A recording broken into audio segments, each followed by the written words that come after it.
Hello everyone, आज हम आपके सामने ओमला डिस्कस करने जा रहे हैं। देखो बच्चों, सबसे पहले ओमला किसने दिया था? जॉर्ज साइमन ने इन 1826। हाँ जी, उन्होंने ओमला के बारे में क्या बताया था? यह एक रिलेशनशिप है बिटवीन द इलेक्ट्रिक करंट और potential difference across the ends of a conductor.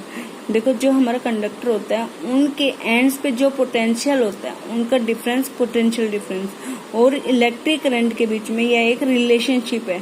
Relation between the electric current and potential difference is known as the Ohm law. हाँ, यह लॉ क्या बताता है हमें? Electric current flowing in a conductor is directly proportional to potential difference across the ends of a conductor. मतलब एक conductor में जितना हमारा इलेक्ट्रिक करंट फ्लो हो रहा है वो प्रोपोर्शनल होता है उस कंडक्टर के एंड्स के अक्रॉस कितना हमारा पोटेंशियल डिफरेंस है। ओके, प्रोवाइडेड द जब हमारी दूसरी कंडीशन मतलब उस कंडक्टर का टेम्परेचर और अदर फिजिकल कंडीशन हमारी सेम रहे। मैथमेटिकली हम उसको कैसे लिख सकते हैं? इलेक्ट्रिक करंट प्रोपोर्शनल है पोटेंशियल डिफरेंस के, ठीक है। आई प्रोपोर्शनल है वी के, वी मतलब वी प्रोपोर्शनल है आई के, ठीक है। अब प्रोपोर्शनलिटी को हम यहाँ लिखेंगे R, B is equal to I R, V is equal to I R. Hence R is a constant of proportionality. Proportionality की जगह हम आर लिखेंगे। आर, यह आर हमारा क्या है? Resistance of the conductor. हाँ जी, आपको पता चला क्या हमारा ओम लॉ क्या स्टेट्स करता है? Ohm law states that electric current flowing in a conductor is directly proportional to potential difference across the ends of the conductor। हाँ जी, मतलब किसी भी कंडक्टर में जितना इलेक्ट्रिक करंट फ्लो हो रहा है वो उस कंडक्टर के एंड्स में जितना पोटेंशियल है उसके डिफरेंस के इक्वल होता है, ठीक है। आपने मान लो एक वायर ले लिया, वायर के एंड्स में हमारी एक साइड वोल्टेज है हमारी V1, दूसरी साइड है हमारी V2, तो उनका डिफरेंस मतलब V2 माइनस V1 वो हमारा हो गया पोटेंशियल डिफरेंस, ठीक है। तो करंट किसके प्रोपोर्शनल होता है? करंट प्रोपोर्शनल टू मतलब I proportional to V2 minus V1। तो आप इसे कैसे लिखेंगे? I प्रोपोर्शनल टू V, ठीक है। V2 minus V1 equal to V, ठीक है। I proportional to V, V proportional to I, ठीक है। तो यहाँ पे प्रोपोर्शनलिटी का आप वो क्या लेंगे? रेजिस्टेंस R, ठीक है। यही चीज आपको बताई हुई है। Thus Ohm law can be states as the ratio of potential difference across the ends of a conductor to the current flowing through it is remains constant. किसी भी कंडक्टर में पोटेंशियल डिफरेंस वहाँ उस कंडक्टर में होने वाले current के flow के प्रोपोर्शनल होता है, ठीक है, अगर वहाँ उस कंडक्टर की टेम्परेचर और अदर फिजिकल पैरामीटर सेम रहे, ठीक है। ग्राफ बिटवीन द, देखो ग्राफ आपको दिखाया हुआ है V और I के बीच में, यह एक स्ट्रेट लाइन है, ठीक है, क्योंकि हमारा क्या है? V potential difference proportional to I, तो दैट मीन्स हमारा रेजिस्टेंस भी कांस्टेंट रहेगा, ठीक है। बस इसकी शर्त क्या है? जो हमारा टेम्परेचर है उस कंडक्टर का और अदर फिजिकल कंडीशन उस कंडक्टर की सेम होनी चाहिए। Resistance of a conductor is the property of a conductor to oppose the flow of the charge through it. किसी भी कंडक्टर का रेजिस्टेंस देखो क्या कैसे डिफाइन करोगे आप? रेजिस्टेंस क्या होता है, ठीक है। रेजिस्टेंस किसी भी कंडक्टर की वह प्रॉपर्टी है जिसके थ्रू वो उस कंडक्टर में होने वाले करंट के फ्लो का अपोज करता है। मतलब किसी कंडक्टर में होने वाले करंट के फ्लो का अपोज करता है, उस प्रॉपर्टी को हम रेजिस्टेंस कहते हैं। Resistance of a conductor is given by R equal to V upon I, ठीक है। Resistance of a conductor is defined as the ratio of potential difference across the ends of a conductor to the current flowing through the conductor। हाँ जी, resistance की unit क्या होगी? Ohm. इसको हम Greek letter omega से show करते हैं। Since R equal to V upon I, R अगर 1 ओम है, R हमारा 1 ओम कब होगा? जब हमारा 1 वोल्टेज का पोटेंशियल डिफरेंस क्रॉस होगा और 1 एम्पियर का करंट फ्लो होगा। 1 वोल्ट अपॉन में 1 ampere, 1 ohm equal to 1 volt upon पर एम्पियर। हाँ जी, 1 ओम को आप कैसे डिफाइन करेंगे? Resistance of a conductor is said to be 1 ohm. किसी भी कंडक्टर का रेजिस्टेंस 1 ओम कहा जाता है अगर उसका पोटेंशियल डिफरेंस 1 वोल्ट हो उस कंडक्टर के क्रॉस, ठीक है, और उसमें से 1 एम्पियर करंट फ्लो हो रहा हो। हाँ जी, calculation of resistance of a conductor from a graph between the V and Y। यहाँ पे V और I का आपको ग्राफ दिया हुआ है, ठीक है। इसमें रेजिस्टेंस कैलकुलेट करनी है, तो आप कैसे करेंगे? The graph between the potential difference and corresponding current flowing through the conductor is a straight line O A passing through the origin. ठीक है, आपको पता है, मैंने आप पहले बताया था, जो किसी भी कंडक्टर में जो पोटेंशियल डिफरेंस है वो उस कंडक्टर में फ्लो होने वाले करंट के प्रोपोर्शनल होता है। ठीक है, तो इस कर्व का स्लोप क्या बनेगा? स्लोप आप O A equal to AC upon OC, AC upon OC मतलब करंट अपॉन वोल्टेज। हाँ जी, और रेजिस्टेंस क्या होता है? Volt upon current. इसका मतलब क्या हुआ? जो स्लोप है OA वो हमारा होगा 1 upon resistance. Resistance of a conductor equal to 1 upon slope of a curve between the B and I। Okay, now अब नेक्स्ट हम देखेंगे graph between the I and V। देखो शुरू पहले हमने देखा था graph between the B and I, अब हम देखेंगे graph between the I and V in the figure 10। Slope of I and V graph AC upon OC। ठीक है, मतलब V अपॉन I। ठीक है, सिंस V अपॉन I क्या है? हमारा रेजिस्टेंस है। Slope of the graph I and V equal to resistance of a conductor. Resistance of a conductor equal to क्या होगा? Slope of the graph between the I and V। ठीक है, जो हमने अब देखा है variation of the electric current with the resistance of a conductor. देखो जैसा जैसा हमारा इलेक्ट्रिक करंट कम या ज़्यादा होगा उसके हिसाब से हमारा रेजिस्टेंस, अगर इलेक्ट्रिक करंट हमारा कम होता है तो रेजिस्टेंस हमारा कंडक्टर का बढ़ जाता है। इलेक्ट्रिक करंट ज़्यादा होगा तो हमारे कंडक्टर का रेजिस्टेंस कम होगा। V upon I equal to R मतलब इलेक्ट्रिक करंट हमारा रेजिस्टेंस के इनवर्सली प्रोपोर्शनल होता है। I equal to V upon R। Equation 6 देखो, इक्वेशन 6 में क्या लिखा है आपने? Electric current in a conductor is inversely proportional to the resistance of a conductor if the potential difference across the conductor is constant. ठीक है, अगर हम इलेक्ट्रिक करंट जो किसी भी कंडक्टर का इलेक्ट्रिक करंट उसके रेजिस्टेंस के इनवर्सली प्रोपोर्शनल होता है। अगर हमारा पोटेंशियल डिफरेंस किस कंडक्टर का सेम रहता है, कांस्टेंट रहता है। अगर आप किसी कंडक्टर की रेजिस्टेंस को हाफ करोगे तो करंट डबल हो जाएगा, करंट डबल करोगे तो रेजिस्टेंस हाफ हो जाएगा। ठीक है, ओके। हाँ जी बच्चों, आपसे यहाँ पे कुछ इंपॉर्टेंट इन्फॉर्मेशन दी हुई है जो अक्सर आपको 1 मार्क्स में पूछी जाती हैं। देखो बच्चों, सबसे पहले हमने क्लियर की थी आपको एक चीज़, किसी भी कंडक्टर का रेजिस्टेंस उसके पोटेंशियल डिफरेंस पे डिपेंड नहीं करता, वो उसके पोटेंशियल डिफरेंस पे डिपेंड नहीं करता। ठीक है, किसी कंडक्टर का रेजिस्टेंस उसके करंट पे डिपेंड करता है क्योंकि रेजिस्टेंस करंट के इनवर्सली प्रोपोर्शनल होता है। ठीक है, अगर करंट हमारा ज़्यादा हो रहा है तो रेजिस्टेंस हमारा कम हो रहा है, और करंट अगर हमारा कम होता है तो रेजिस्टेंस हमारा बढ़ जाता है। रजिस्टर, देखो रजिस्टर क्या होता है? ए component in the electric circuit with etch offer resistance. हाँ जी बच्चों, रजिस्टर क्या होता है? किसी भी इलेक्ट्रिक सर्किट में वो कंपोनेंट है जो रेजिस्टेंस ऑफर करता है, मतलब जो रेजिस्टेंस प्रोवाइड करता है। ठीक है, रेजिस्टेंस प्रोवाइड करता है मतलब वो किसी भी कंडक्टर में होने वाली इलेक्ट्रिक करंट के फ्लो का अपोज करता है। ठीक है, उसे हम रजिस्टर कहते हैं। रजिस्टर हमारी एक मेटालिक वायर या कोई भी कंडक्टर सर्किट में हो सकता है, is known as the resistor. Second है आपका variable resistance. In electric circuit sometime current has to be increase और डिक्रीज। ठीक है, इलेक्ट्रिक सर्किट में आपने देखा होगा कभी हमारा करंट ज़्यादा होता है, कभी हमारा कम होता है। Component used in an electric circuit to change the electric current without changing the potential difference cross the circuit is called the variable resistance. किसी भी सर्किट में करंट को मेंटेन रखने के लिए जो हमारा कंपोनेंट यूज होता है, जिसे हम करंट को मेंटेन रखने के लिए without changing the potential difference, उसको हम कहते हैं वेरिएबल रेजिस्टेंस। मतलब किसी भी सर्किट में वेरिएबल रेजिस्टेंस हमारा क्या करता है? करंट जब हमारा घटता बढ़ता रहता है तो उस करंट को मेंटेन करने के लिए ये रेजिस्टेंस को चेंज कर देता है। ऑटोमेटिकली रेजिस्टेंस अपने आप चेंज हो जाती है क्योंकि पोटेंशियल डिफरेंस तो देखो बेटा फिक्स होती है। ठीक है, करंट को मेंटेन रखता है वेरिएबल रेजिस्टेंस।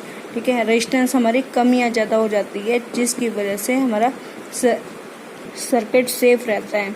नेक्स्ट हमारा rheostat. Rheostat is a device used in electric circuit to change the resistance और hence current in the circuit. Rheostat वो डिवाइस है जो किसी भी सर्किट में रेजिस्टेंस को चेंज करने के लिए यूज की जाती है।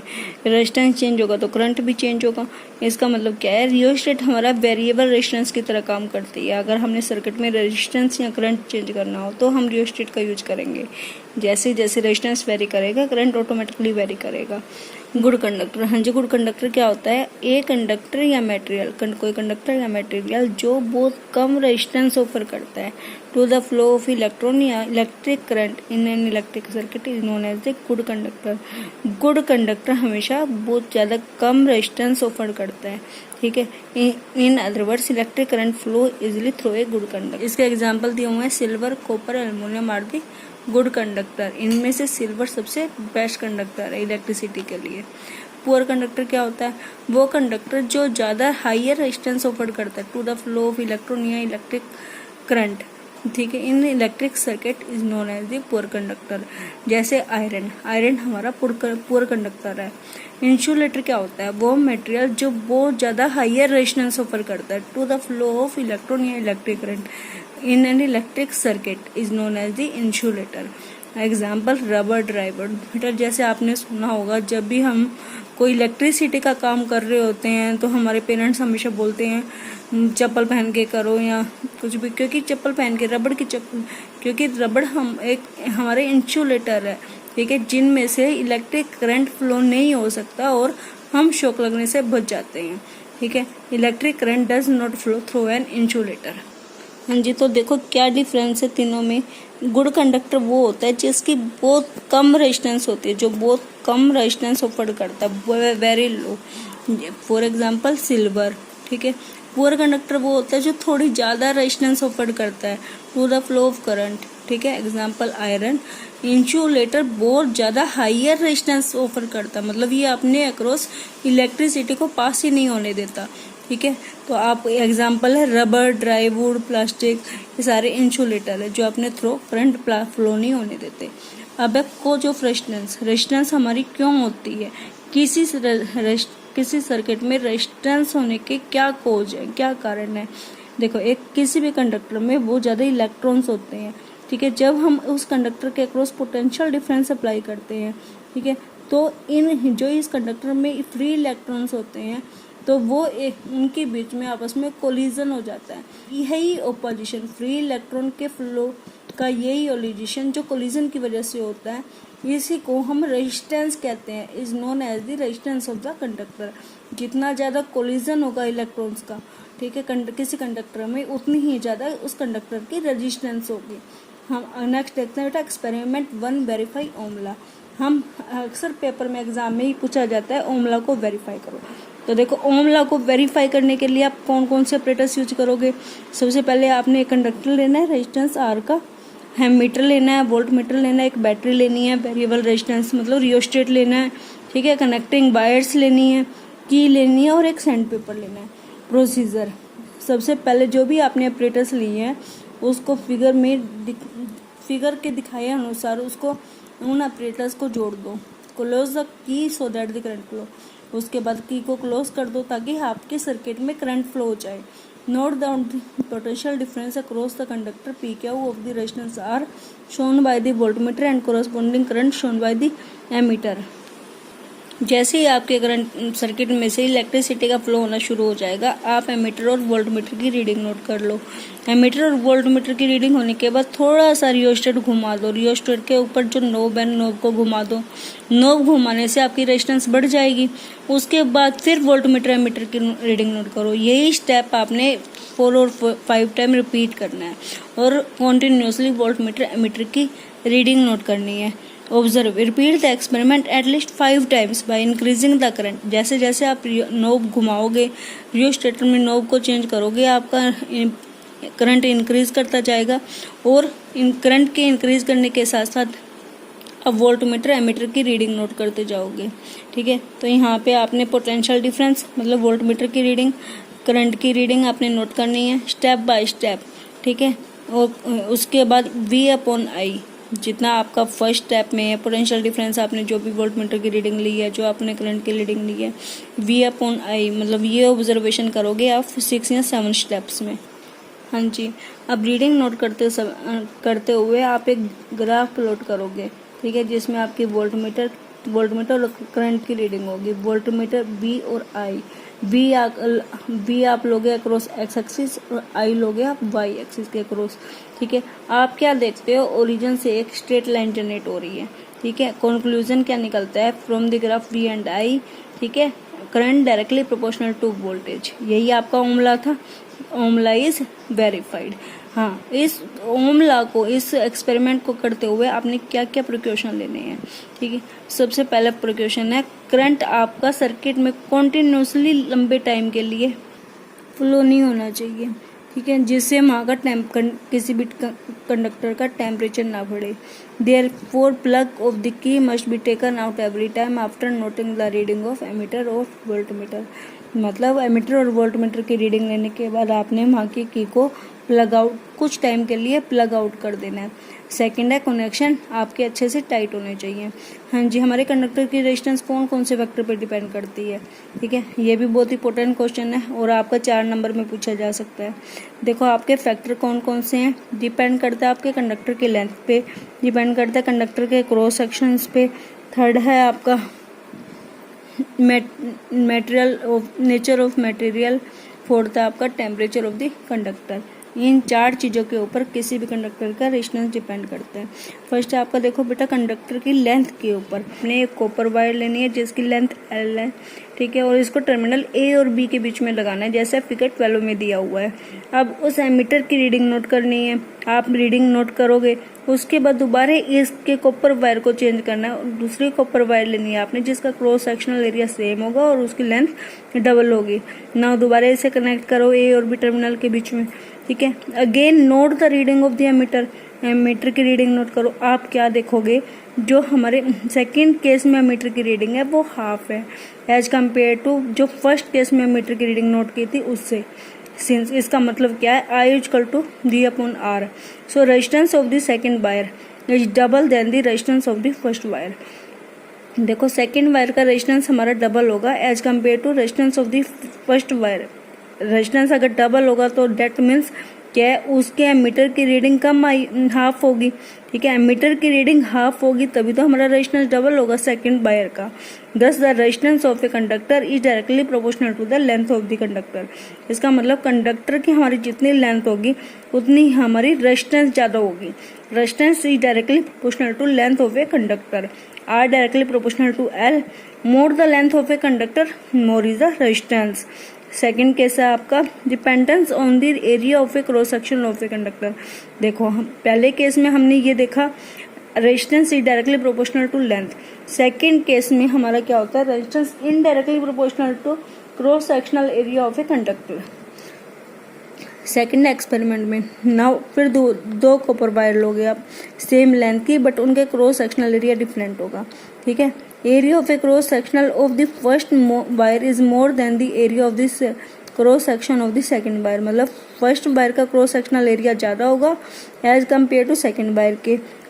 पहले फर्स्ट वायर को कनेक्ट करोगे A और B के बीच में, ना the reading of the ammeter, ठीक है। तो एमीटर की रीडिंग नोट करने के बाद सेकंड वायर को कनेक्ट करोगे A और B के बीच में। अब एमीटर की रीडिंग नोट करो। आप देखोगे जो एमीटर की रीडिंग है फर्स्ट वायर की वो ज़्यादा है as compare to second wire. इसका मतलब क्या हुआ, जो हमारे कंडक्टर की रेजिस्टेंस है वो इनवर्सली प्रोपोर्शनल होती है area of cross sections of a conductor. मतलब किसी भी वायर का क्रॉस सेक्शनल एरिया जितना ज़्यादा होगा उतना ही कम उसका रेजिस्टेंस होगा। पहले का हमारी क्रॉस सेक्शनल एरिया ज़्यादा था, ठीक है, तो इसलिए उसका रेजिस्टेंस कम आया था, और दूसरी वायर का क्रॉस सेक्शनल एरिया हमारा कम था तो उसका रेजिस्टेंस ज़्यादा होगा। तो resistance indirectly proportional to length, और सेकंड में resistance inversely proportional to area of cross sectional of the conductor, ठीक है। मतलब थिन वायर का रेजिस्टेंस ज़्यादा होता है as compare to thick wire के रेजिस्टेंस के। थर्ड केस है बेटा, रेजिस्टेंस और किस चीज़ के ऊपर डिपेंड करता है, मटेरियल के नेचर के ऊपर, ठीक है। आपने थर्ड केस में बेटा आप 2 आइडेंटिकल वायर्स लोगे, एक कॉपर की होगी एक एल्युमिनियम की होगी, ठीक है। दोनों कॉपर और एल्युमिनियम की वायर्स को turn by turn terminal A और B के बीच में लगाओगे। और आप कोरस्पॉन्डिंग उनकी रीडिंग नोट करोगे एमीटर की। जब आप कॉपर वायर लगा रहे हो तो देखोगे आप एमीटर में करंट का फ्लो ज़्यादा आ रहा है, ठीक है, as compare to aluminium wire के। एमीटर कॉपर में करंट का फ्लो ज़्यादा आ रहा है, दैट मीन्स उसकी रेजिस्टेंस कम है। एल्युमिनियम में करंट का फ्लो कम आ रहा है, उसकी रेजिस्टेंस कम्पेयर टू मतलब ज़्यादा है, ठीक है। तो इसका मतलब क्या हुआ, हमारा कॉपर वायर की रेजिस्टेंस कम होती है एल्युमिनियम की रेजिस्टेंस के, ठीक है। तो रेजिस्टेंस ऑफ ए वायर और a conductor depend upon the nature of a material of a conductor. ये हम रेजिस्टेंस हमारा डिपेंड करता है कंडक्टर के मटेरियल के नेचर के ऊपर। फोर्थ वन आपका effect of temperature of a conductor, ठीक है। If the temperature of A metallic conductor connected in the circuit increase it resistance decrease. अगर किसी मेटेलिक कंडक्टर में टेम्परेचर ज़्यादा हो जाता है तो उसकी रेजिस्टेंस बढ़ जाती है। हाँ जी, तो आपने यहाँ क्या क्या देखा, factor on which the resistance of a conductor depend. Conductor के वो कौन कौन से फैक्टर हैं जिन पे रेजिस्टेंस डिपेंड करती है। फर्स्टली आपने देखा इन लेंथ, सेकंड है it's area of cross section, third है आपका nature of the material, fourth है आपका टेम्परेचर। देखो आपको टेबल भी दी हुई है, जैसे हाँ लेंथ आपकी अगर डबल हो जाती है तो आपका रेजिस्टेंस बढ़ जाता है, क्रॉस सेक्शनल एरिया आपका कम हो जाता है तो रेजिस्टेंस बढ़ जाता है, टेम्परेचर अगर हाई हो जाता है तो रेजिस्टेंस बढ़ जाता है। इसी तरह इसके मटेरियल्स पे भी डिपेंड करती है, मटेरियल कौन सा है उसके अकॉर्डिंग आपकी रेजिस्टेंस घटती या बढ़ती है। जी, तो बेटा इस वीडियो में पढ़ा ओम लॉ के बारे में, उसके वेरिफिकेशन के बारे में, ठीक है। Verify Ohm law, cause of Ohm law, cause of resistance. हाँ जी, किसी कंडक्टर की रेजिस्टेंस कौन कौन से फैक्टर पे डिपेंड करती है। नेक्स्ट बेटा रेजिस्टिविटी या स्पेसिफिक रेजिस्टेंस हम नेक्स्ट वीडियो में डिस्कस करेंगे। अगर आपने इस चैनल को सब्सक्राइब नहीं किया है तो इस चैनल को सब्सक्राइब करें, लाइक करें और शेयर करें। Thank you for watching my video. Bye bye.